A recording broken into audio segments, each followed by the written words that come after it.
Franchement, face cam, j'ai beaucoup pleuré. Il m'a dit clairement qu'il va me freeze, qu'il va me boycotter. En Guadeloupe, hein. Mais c'est jaloux. Femme, Sylvain. Je vais préférer pleurer que de te donner une calotte. En vrai, je te dis que, en fonction de ce que je fais, mes rêves, ils évoluent. Ils ont compris que le problème ne venait pas de moi.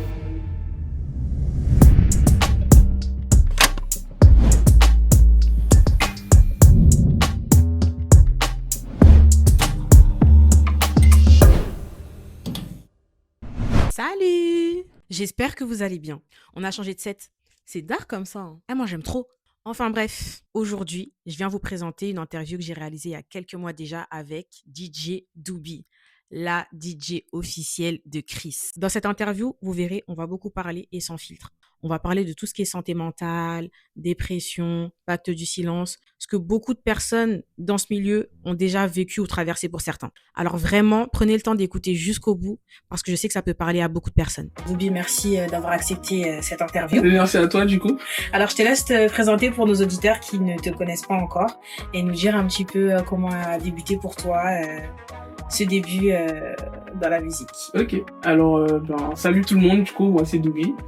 Je ne dirai pas mon prénom parce que c'est pour les intimes. Alors c'est Doubi pour vous.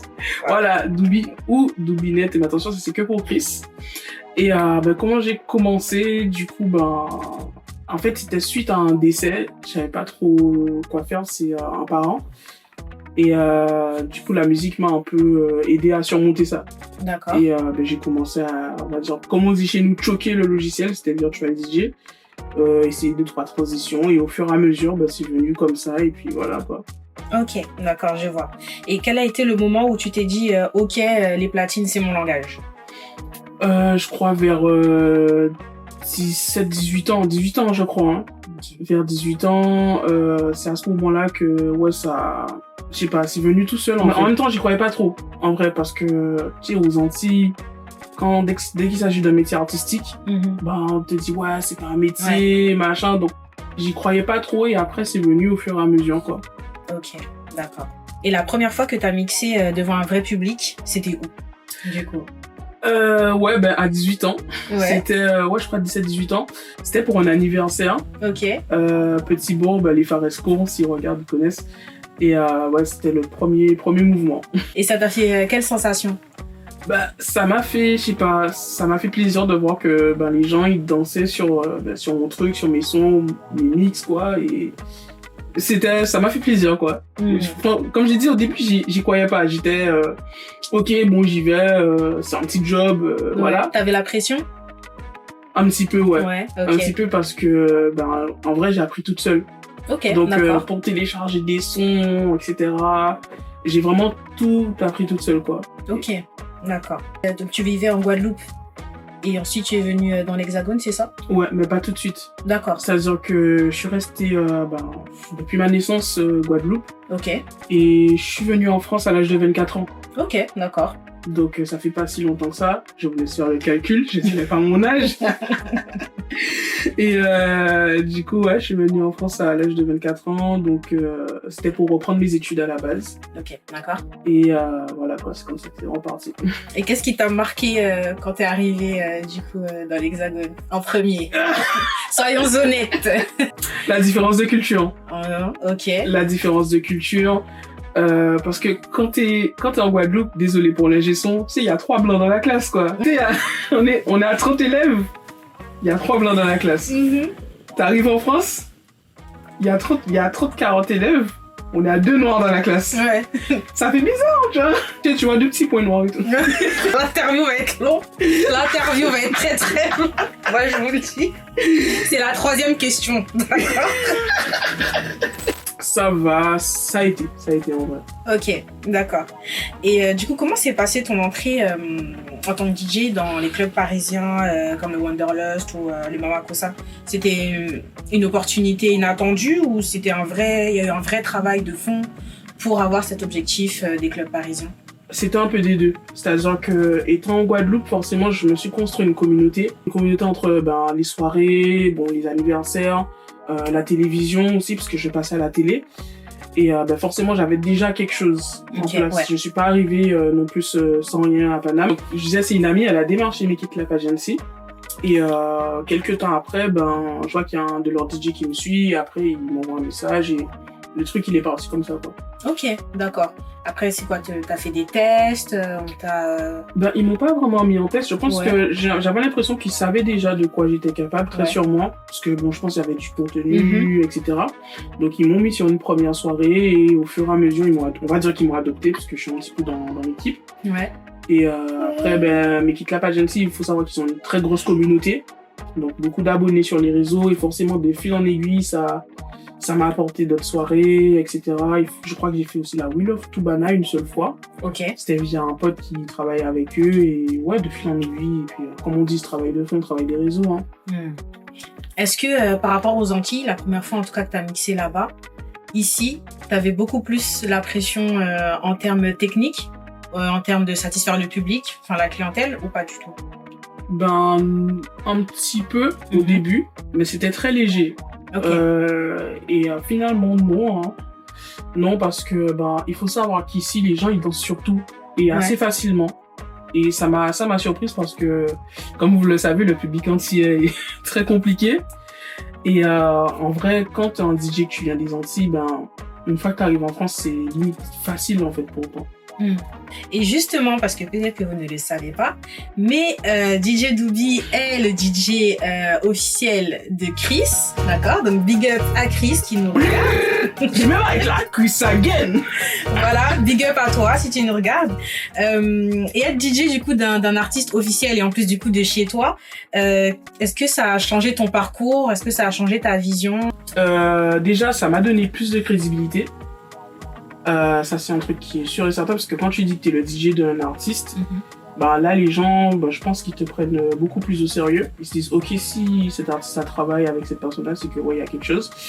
Ce que ça a changé en vrai, je me suis rendu compte que les artistes, les chanteurs, ils avaient besoin de DJ parce que t'as beaucoup d'artistes qui n'ont pas de DJ. C'est-à-dire qu'ils tournent dans des clubs, dans des concerts, etc. Et ils n'ont pas leur propre DJ à eux. Et parce qu'il y a ce côté humain qui est très important. Tu peux nouer un lien avec cet artiste-là et du coup, vous devenez très complices, vous vous connaissez, etc. Et ça m'a ouvert les yeux sur ça, en fait. Ça m'a permis aussi, du coup, de pouvoir proposer ce truc-là à d'autres artistes et de bosser avec eux. Ok, donc tu as bossé avec qui d'autre comme artiste? Alors, j'ai bossé avec Jalis un petit peu. On a eu un son ensemble d'ailleurs. Maureen, j'ai bossé avec Fanny J, Rachel Allison, New May, Aknoz, Warren aussi, un petit peu, mais juste sur un show. Et je crois que c'est tout. J'espère que je n'ai oublié personne, sinon je vais me faire tuer. J'espère pour toi. Et t'aimerais bien aussi travailler avec des artistes du coup de la communauté certes, mais vivants ou en tout cas étant basés sur l'Hexagone? Oui, franchement, je pense que c'est un truc que je devrais peut-être structurer, vraiment. Le fait de travailler avec des artistes. Après, on dit ça, mais comme je te dis, il y a beaucoup le côté humain, c'est-à-dire que je peux bosser avec eux, mais peut-être que finalement, ça ne va jamais réellement matcher, tu vois. Mais je pense que c'est quelque chose que je devrais développer réellement et structurer. Mais ça m'est déjà arrivé de proposer à certains artistes de travailler avec eux, et puis voilà. Ok, je vois. Et en tant que femme, derrière les platines, quel a été le mur le plus dur à casser dans ce milieu encore très masculin? Je trouve qu'on prend de plus en plus de place chaque année et j'en suis super fière, franchement, je tiens à le dire. Et du coup, c'est pour ça que, en tout cas, les DJettes, j'aime pas trop dire ce mot-là, en tout cas, les femmes DJ, voilà, je leur pose souvent cette question de quel a été le défi ou en tout cas le mur le plus dur à casser dans leur parcours. Faut le dire, c'est très important parce que les gens ne se rendent pas compte à quel point c'est compliqué, en tout cas pour une femme, de se mettre, de se positionner, de se mettre même en valeur et s'éclairer face à des fois à des métiers souvent dominés par les hommes. Les stéréotypes. Les stéréotypes du fait que mais les filles elles savent pas mixer. Après, quand j'ai commencé, déjà on avait déjà ce stéréotype-là, donc juste les filles elles savent pas mixer. Et après il y a un deuxième stéréotype qui est arrivé avec l'avancée vraiment des réseaux, que juste les filles elles viennent danser dans les platines. Et encore une fois, elles ne savent pas mixer, elles ne savent pas faire de transition, juste montrer leur corps, etc. etc. Et c'était... Bon, alors, moi, j'ai dû juste briser le stéréotype des filles qui ne savaient pas mixer, mais voilà quoi. C'était en fait, moi, c'est ça le plus dur. Et est-ce qu'il y a une scène en particulier ou un moment dans ta vie qui t'a fait te dire que c'est là ta place et pas ailleurs? C'est derrière les platines ta place? Ouais, c'était en 2019, je crois, ouais. C'était pour le concert de Kassav à Capesterre. Franchement, je crois que c'était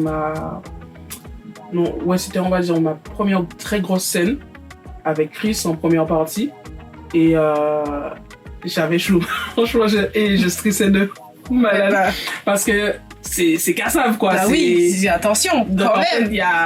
il y avait, je pense qu'il y avait un live, sûrement, quoi, sur la première, donc en Martinique, en Guyane, sûrement, tout ça. Et je me suis rendu compte qu'il y a peut-être toutes les Antilles françaises qui me regardent, et peut-être ailleurs, parce que je crois qu'il y avait encore France O. Et j'ai stressé. J'ai stressé, mais en fait, quand je suis arrivé sur scène, j'ai annoncé Chris. Et quand il y a eu les retours et tout, ben, c'est là que je me suis dit, ok, ça c'est mon truc. Mais après, voilà, t'as profité, tu t'es amusé. En fait, je pense qu'on a chaud avant que le public fasse son retour, tu vois. C'est-à-dire que quand tu montes sur scène, quand t'as rien encore fait, tu stresses encore. Mais une fois que tu dis quelque chose dans le micro, en mode ouais, salut tout le monde, machin, et que les gens sont hyper réceptifs et ils te rendent cette énergie-là, là ça redescend et tu te dis ok. Ça y est, t'es lancé, ça y est, c'est bon. Ouais, voilà. Je pense que c'est une des meilleures des sensations, je pense. Voilà, mais c'est pas gratuit, hein, d'accord, donc oui, là, suivant. Voilà. Et on en reparlera. Alors, sur tes réseaux, souvent tu te définis comme créatrice d'ambiance. Et on aimerait savoir ce que ça voudrait dire concrètement pour toi, créatrice d'ambiance. J'ai mis ça en freestyle, hein. Et ben, tu vas te débrouiller. Tu vas définir ce que ça veut dire pour toi concrètement. C'est ça ton problème, tu vois. C'est qu'on était là, on était bien. Mais... D'accord, je vais boire de l'eau. Tu peux boire de l'eau. Il y a du budget. Tu as raison, tu peux boire de l'eau. Vous voyez ça, c'est quand les invités, ils travaillent pas. Vous voyez, ils travaillent pas, ils révisent pas leurs questions, ils révisent pas leur interview. J'ai révisé, tu arrêtes de mentir sur moi. Là maintenant, c'est ça boit des gorgées d'eau. Tu vois. Tu arrêtes de mentir sur moi. Non, mais est-ce que tu arrêtes de mentir sur moi? Tu vois, on est là, on est bien. Tu vois, j'ai révisé dans le RER do Brasil. J'étais là, j'étais bien, j'ai révisé. Là, je bois de l'eau parce qu'il faut dire que tu as du budget. Non, en vrai, je vais pas mentir, j'ai mis ça en freestyle, créatrice d'ambiance. Parce que ça faisait, comme je disais, ça faisait référence à mes premières scènes. Le fait que je donne de l'énergie et qu'on me le rend en fait. Parce que avant que tu arrives sur scène, avant que tu arrives en boîte, il n'y a rien, il n'y a pas d'ambiance, les gens sont là. Et dès que tu commences à balancer les premiers sons, tu crées justement une ambiance et du coup j'ai mis créatrice d'ambiance. En vrai, ça m'est venu comme ça, quoi. Et c'est tout à fait clair, c'est tout à fait ce que l'on voit, ce que l'on ressent en tout cas quand on voit tes prestations. Lorsque tu passes d'un club surchauffé à une scène un peu plus artistique, comment tu adaptes ta sélection? Je vais leur proposer quelque chose de plus privatif. Okay. Quelque chose, déjà, ce que j'aime. Ouais. Je vais leur faire découvrir des choses et je trouve que c'est beaucoup plus adapté en fait sur une scène artistique. Après ça dépend. Est-ce que tu me dis ça si j'en suis avec un artiste ou si je suis dans un event où les gens ils aiment bien découvrir des choses Ça dépend justement quand tu passes parfois par exemple quand tu fais Mama Kossa c'est plus club, quand après tu peux passer vers un style plus festival, quand tu peux passer aussi vers un style vraiment plus concert, tu sais quand il faut chauffer un peu la foule. Si c'est un restaurant je serais plus chill et tout, je leur proposais beaucoup plus de sons, je serais en fait plus à même à leur faire découvrir des choses. Bon, en club ça dépend parce que j'essaie de faire varier mes sets. Donc autant je peux leur proposer du commercial, donc des choses qu'ils connaissent, autant je peux aller sur autre chose un petit peu, mais pas trop parce que c'est plus compliqué. Et festival, c'est l'occasion où en fait tu vas travailler beaucoup de remix.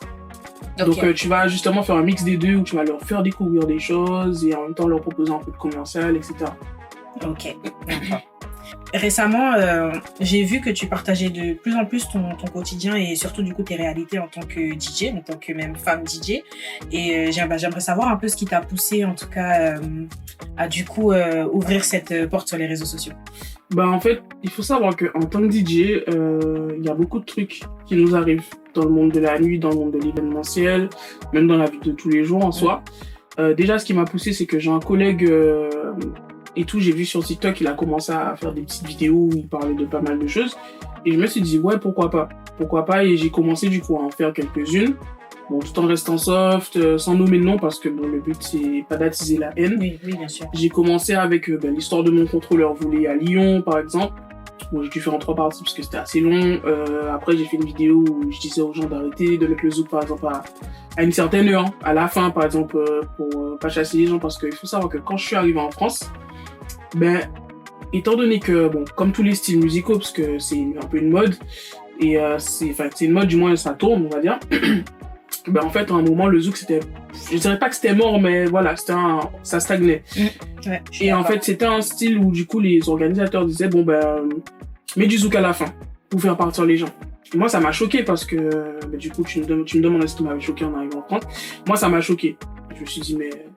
Genre, moi, à l'époque, j'allais à la Casa, Get Naked, machin.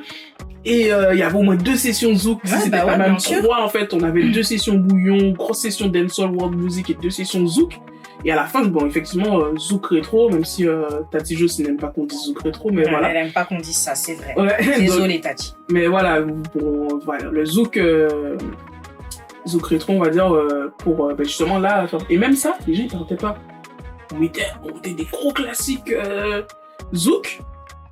Dans les années 90, les gens ils partaient pas. Donc moi, quand je suis arrivé en France et que les gens me disaient zouk à 4h45, 5h30 pour faire partir les gens, je me disais, mais pourquoi? Ouais, voilà. Et du coup, bon, j'ai un peu babillé parce que tu vois, moi, bien. J'ai un peu babillé en gros pour ça. Donc j'ai continué avec d'autres vidéos où je disais en gros libérer la cabine DJ parce qu'on a ce problème, t'as beaucoup de gens qui nous gênent en fait. Ouais, et voilà. Ouais, c'est vrai ça. C'est vrai, je le dis. Un paquet d'inutiles, on sait pas qu'est-ce que vous faites derrière la cabine qui des fois fait 2 mètres carrés, 2 mètres cubes. Oui, je te jure. C'est vrai que ça aussi c'est quelque chose qu'on comprend pas. J'expliquais, je disais que j'avais un seau, j'avais du champagne, il y a un gars, il est là, il est dans la cabine. Mais moi j'ai pas vu, c'est une copine qui a vu. Le mec il a bu dans mon champagne. Donc j'espère que tu vas mettre une image de Ravé qui passe parce que ça, que ça pue. On va mettre une image. Et que ça pue des coulisses, c'est parce que là, franchement. Non, mais c'est abusé. Mais c'est vrai que, tu vois, on a beaucoup de petites stories comme ça, de petites anecdotes. Et en fait, on a... bon, moi, je reste soft. On essaie de faire attention. Parce qu'il y a le pacte du silence. Ça, j'en ai parlé aussi. C'est... alors, c'est... Comme je vais reprendre un peu les termes de ma vidéo, c'est officieux ou non officiel, en gros. C'est un truc, c'est pas signé, enfin voilà, il n'y a pas de paperasse. Dès qu'il t'arrive quelque chose, tu dois pas parler. Ouais. Dès que t'as vu quelque chose de très grave, tu parles pas. Parce que si jamais tu parles, ta carrière, c'est fini. Genre, t'as plus de carrière. Enfin, ce sera difficile de revenir. Si t'as les épaules, tu peux revenir. Si t'as pas les épaules, c'est mort. Et t'as beaucoup de DJ. Il y aura vu des choses. Ils ont parlé, ils se sont exprimés. Il y en a plein que maintenant, par rapport à ça, j'entends plus. Ouais, c'est vrai. Où ils sont là, mais c'est plus comme avant. Exactement.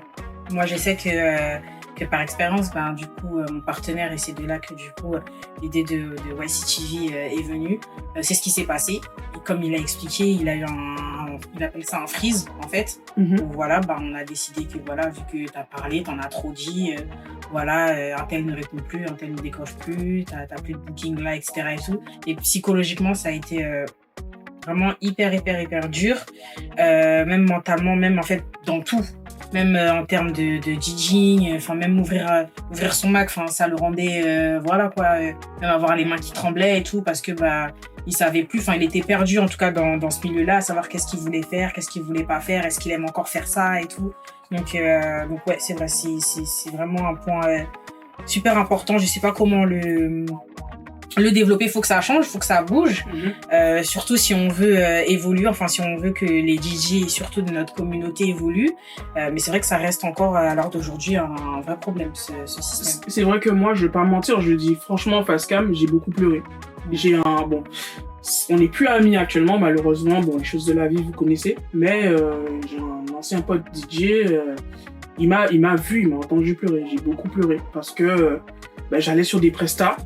Ça se passait très bien niveau public, mais les gars, ils voulaient tellement te couper la tête que, voilà, j'ai même failli une année Juste pourquoi? Parce que bon, les gars, ils sont des gamins. Il faut le dire, ce sont des gamins des fois.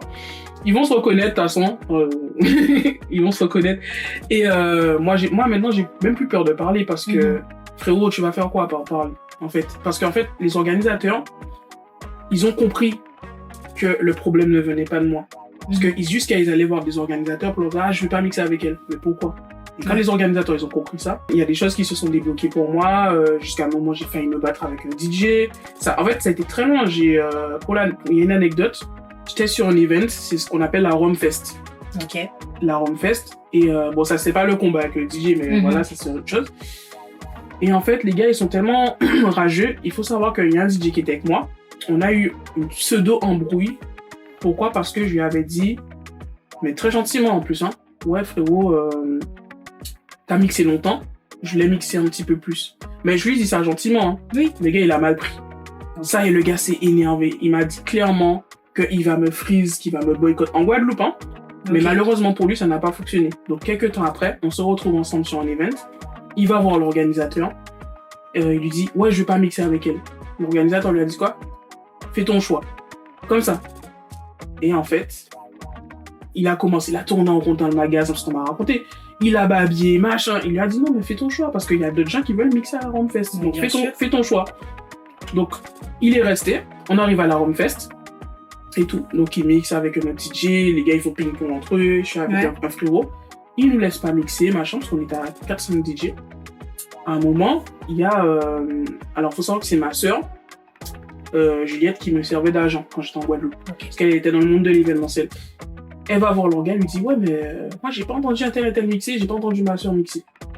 On fait quoi? Donc l'organe il vient voir le DJ, il dit ouais mais laissez les autres DJ que moi j'ai booké mixer. Donc je mixe, ça commence à prendre. Le gars il est là, il surveille, et le gars il me dit quoi? Ah mais mets ce son là, parce qu'en fait il voulait pas que je touche à sa session. Ok. Sauf que d'accord. Frérot ni son derrière son qui n'y sont, tu vois. Donc, en fait, si vous ne dites pas mon session, wow, c'est qu'on peut embêter, tu vois. Voilà, c'est ça exactement. Mais moi, je sais pas ce que tu as prévu dans ta session parce que nous, aux Antilles, on n'est pas fait comme les DJ de Paname à préparer des playlists. On peut faire un fil producteur, mais on va pas préparer. Voilà, on parle que c'est tel son. Non, on fait pas ça. Et là, j'arrive sur le bouillon. Le gars, il commence à serrer. Je commence à passer, parce que c'était post-Covid, je commence à passer Yume, pas chocolat, un autre. J'ai oublié, pardon. Je commence à passer Yume, c'est un de ses premiers sons. Et les gens, ils sont là, ils s'enjaillent. Et là, j'arrive sur le son de Le Nab. Mais non. Mais censuré. Et là, le mec, il a fait quoi? Il a mis sa main sur la table de mixage. Non. Pour m'empêcher de pas... Parce qu'il a entendu les premières notes. Quand les gens ont entendu les notes, ils ont commencé à crier. Il a mis sa main sur la table de mixage. C'est chaud. Et moi, je suis nerveuse. C'est chaud. Il faut savoir que je suis nerveuse. C'est-à-dire que je suis à un stade de nervosité, tu vois, où je vais préférer pleurer que de te donner une calotte. Et je crois que j'ai senti que le coup allait partir. On m'a amené sur un bateau pour m'éloigner. Les gens me disent, ouais, mais c'est passé quoi et tout, machin. Tout le monde est venu me demander parce que les gens me voient péter un câble et tout, hein. Les gens me voient péter un câble.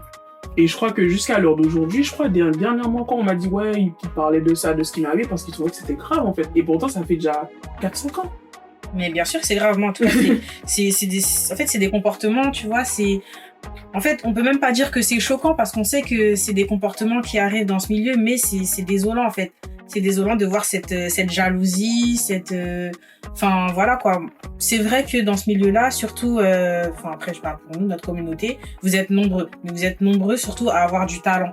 Mais maintenant, si chacun ne permet pas à l'autre d'avoir son temps de lumière, on en arrive à ça en fait, on en arrive à quelque chose de chaotique. Là, il a préféré, entre guillemets, tuer le mouvement, voilà, si je mets des parenthèses, en tout cas mettre sa main dessus et voilà, tuer le truc, plutôt de penser à la première chose à laquelle on pense, donc l'amour de la musique, ambiancer les gens, etc. Et tout ça par jalousie. Ouais. Moi, je trouve que c'est désolant parce que du coup, t'oublies en fait pourquoi t'es là, ton objectif, ce que tu veux, enfin, ta satisfaction. C'est dingue, franchement c'est dingue. Et en fait, là je suis en France actuellement et je sais pas si t'as vu sur mon Insta, j'ai une vidéo qui est là actuellement 400 000 vues. Ok. C'est la transition entre Chris et Tabou Combo. Ok, oui. La vidéo elle a grave tourné, mais France, Miami, Canada, là où il y a toute la communauté haïtienne. Ok, d'accord. Ce même DJ là, à babier sur un groupe WhatsApp pour dire que je cherche du buzz. Frérot, j'ai fait une transition. Est-ce que moi-même, je m'attendais à ce que... Non, c'est parce que tu as je pense que tu as la visibilité qu'il aimerait avoir, peut-être. Ou en tout cas, tu as quelque chose qu'il aimerait avoir, tout simplement. Et comme dit l'amateur, je suis en feu de route. Je brille. Voilà. Je suis en feu de route. Tu veux faire quoi? Frérot, si t'es en feu de... comment ça? L'autre feu là, bref. Et moi, je suis en feu de route. Croisement, si t'es en croisement. Et frérot, si t'es en feu de croisement, moi, je t'attends en tournant. Moi, je suis en feu de route. Terminé. Terminé. Non, mais c'est vrai, t'as bien raison. En tout cas, t'as raison de te défendre et surtout de te défendre intelligemment, subtilement, tu vois. De pas parce que je pense souvent et ce qu'on attend de nous et je le vois aussi, enfin, je l'entends aussi avec les DJ qui viennent des Antilles et même d'ailleurs, c'est que souvent quand on arrive ici, avec notre couleur de peau, etc. et tout, et surtout nous les femmes, on se dit tout de suite, on va être agressif, on va rentrer dans la violence, on va tout de suite chercher à contrer. Et le fait que en face, nous, on réagisse pas comme ils attendent à ce qu'on le fasse, moi je trouve, et je dis souvent ça aux personnes quand ils viennent m'expliquer en gros leur petite anecdote, je dis mais t'as eu raison de te comporter comme ça, t'as eu raison d'agir comme ça. Parce que là, c'est l'autre personne en face qui s'est sentie bête et qui se sentira toujours bête. C'est ça. Parce que c'est vrai qu'avec ça, on se demande est-ce qu'on a bien fait? Est-ce que c'est pas nous le problème? En fait, ça te met tellement dans un doute en vrai que tu dis mais qu'est-ce que j'ai fait en fait? Qu'est-ce que j'ai fait? Alors qu'en vrai, t'as bien fait de peut-être dénoncer les choses, t'as bien fait de réagir comme ça. Mais c'est juste que les gens, ils sont rageux. Et malheureusement, les rageux, c'est ceux qui sont en place.